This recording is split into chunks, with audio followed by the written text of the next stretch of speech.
Si pembunuh bayaran tidak ragu-ragu dan menancapkan 3 paku baja ke tubuh atasannya. Kalau paku-paku itu tidak segera dicabut, orang itu akan tercekik dan mati dalam waktu 6 menit. Dia melakukannya hanya untuk memaksa atasannya memberitahu siapa orang yang menyakiti istrinya. Seiring berjalannya waktu, atasan itu tetap menolak untuk mengungkapkan informasi. Akhirnya, si pembunuh bayaran melihat atasannya tercekik dan mati. Dia tidak menunjukkan rasa kasihan sama sekali. Sekarang, dia harus mencari pembunuhnya dengan cara lain. Maka dia menemui asisten atasan tersebut. Asisten itu bilang dia tahu informasi tentang pembunuhnya dan hanya meminta agar hidupnya dibiarkan. Setelah ragu sejenak, si pembunuh bayaran melepaskan ikatan asisten itu. Lalu, dia membawa tempat sampah yang sudah disiapkan sebelumnya dan memasukkan tubuh atasan itu ke dalamnya. Setelah itu, mereka berdua pergi meninggalkan perusahaan. Mereka sampai di rumah asisten itu dan ternyata dia sudah mencadangkan semua misi. Berdasarkan tanggal dan kode yang diberikan, si pembunuh bayaran dengan cepat menemukan siapa yang telah menyakiti istrinya. Asisten itu berpikir bahwa dia akan dibebaskan. Namun, detik berikutnya, si pembunuh bayaran mematahkan lehernya. Sekarang, dia mulai balas dendam.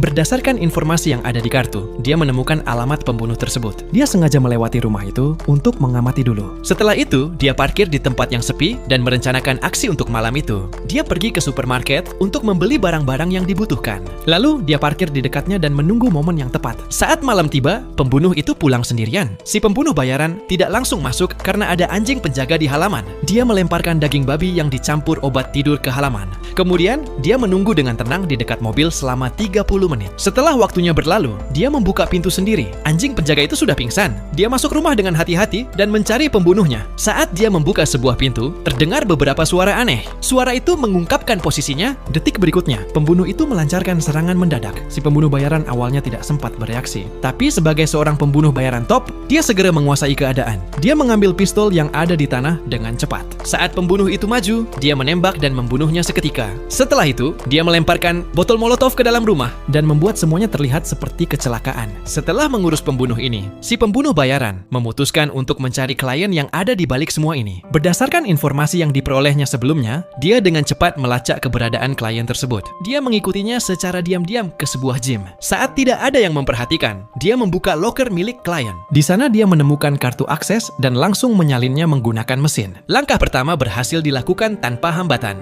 Dengan kartu akses itu, dia segera menuju ke perusahaan klien. Saat dia muncul di hadapan klien itu terkejut. Begitu dia mengeluarkan kartu dengan nama klien itu, klien langsung paham mengapa dia ada di sana. Klien menjelaskan bahwa tindakan terhadap istrinya adalah keputusan atasannya dan dia tidak tahu apa-apa tentang itu. Setelah mendengarnya, si pembunuh bayaran tidak menyulitkan klien itu. Dia hanya memberi peringatan agar klien jangan berbohong. Kali ini, dia memilih untuk membiarkan klien hidup. Setelah berkata begitu, dia berbalik dan pergi tanpa menoleh lagi.